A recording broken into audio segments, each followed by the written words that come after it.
लखनऊ की एक शांत कॉलोनी में साक्षी वर्मा अपने माता पिता से अलग अकेली रहती थी। बैंक में क्लर्क की नौकरी करती थी और ज्यादा मिलना जुलना पसंद नहीं था, लेकिन अंदर से वह एक ऐसे साथी की तलाश में थी जो उसे समझे, उसकी कद्र करे। एक दिन उसने सोचा कि अब फिटनेस पर ध्यान देना चाहिए और घर के पास ही जिम ज्वाइन कर लिया। वहीं उसकी पहली बार मुलाकात हुई रोहित से। लंबा, मुस्कुराता चेहरा और बातें करने का खास अंदाज। रोहित किसी भी लड़की को आसानी से इम्प्रेस कर सकता था। कुछ ही दिन में दोनों की दोस्ती गहराने लगी। साक्षी को लगने लगा कि यही उसका मिस्टर राइट है। रोहित साक्षी को रोज छोड़ने आता, खाना खिलाता, रोमांटिक मैसेज भेजता। वो कहता, तुम जैसी लड़की मेरी जिंदगी में पहली बार आई है, तुम्हारे बिना मैं अधूरा हूँ। साक्षी ने पहली बार किसी पर इतना भरोसा किया। कुछ ही महीनों में वो भावनात्मक रूप से पूरी तरह रोहित पर निर्भर हो गई। रोहित ने एक दिन कहा कि वह अपना खुद का जिम खोलना चाहता है, लेकिन बैंक लोन में दिक्कत आ रही है। अगर तुम थोड़ी मदद कर दो तो मैं तुम्हारे नाम से बिजनेस शुरू करूंगा, उसने कहा।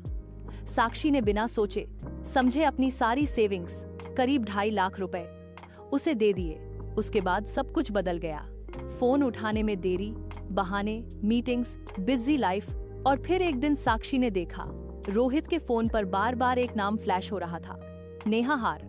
साक्षी ने रोहित का फोन चुपचाप देखा और उसे होश उड़ गए। नेहा के साथ रोहित की निजी तस्वीरें, होटल बुकिंग्स और रोमांटिक चैट्स। ये वही बहन थी जिसके बारे में रोहित ने उसे पहले बताया था। साक्षी ने रोहित का सामना किया, लेकिन वह न सिर्फ नाराज हुआ बल्कि बोला, तुम क्या सोचती हो, मैं तुमसे शादी करूंगा। पैसों के लिए तुम ठीक थीं, बस। उस रात साक्षी टूट चुकी थी। रात 1:30 बजे उसने पुलिस कंट्रोल रूम को कॉल किया। मुझे लगता है रोहित मेरे साथ कुछ कर सकता है, अगर कुछ हो गया तो प्लीज। वो कॉल कट हो गई। सुबह 7 बजे उसकी लाश उसके फ्लैट में मिली, गला घोंटकर मारा गया था।